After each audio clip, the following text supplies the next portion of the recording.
సచివాలయం సిబ్బందిపై కలెక్టర్కు ఫిర్యాదు చేసిన ఎమ్మెల్యే ఎంటూరి.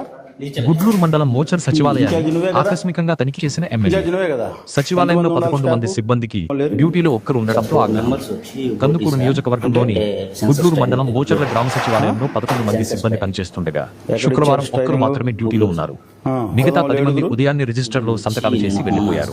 కందుకూరు ఎమ్మెల్యే ఎంటూరి నాగేశ్వరరావు శుక్రవారం మధ్యాహ్నం ఆకస్మికంగా తనిఖీకి వెళ్లినారు. సచివాలయ ఉద్యోగులు విధులకు సక్రమంగా రావడం లేదని తెట్టు గ్రామస్తులు శుక్రవారం ఉదయం ఎమ్మెల్యే దృష్టికి తీసుకువెళ్లారు. వెంటనే స్పందించిన ఆయన సచివాలయానికి ఆకస్మికంగా వెళ్లారు. ఆ సమయంలో డిజిటల్ అసిస్టెంట్ ఒక్కరే ఉన్నారు. మిగతా 10 మందిలో 3 మాత్రం గుడ్లూరు ఎంపీడీఓ కార్యాలయంలో సమావేశానికి హాజరైనట్లు తెలుసుకున్న ఎమ్మెల్యే నాగేశ్వరరావు మిగిలిన వారిపై ఆగ్రహం వ్యక్తం చేస్తూ వారికి మెమోలు ఇవ్వాలని ఎంపీడీఓ ఆదేశించారు.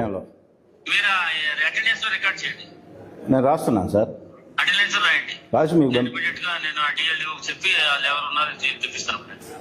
Okay okay. ఇది తెట్టు సార్, తెట్టు సచివాలయం, మోచర్ల సచివాలయం.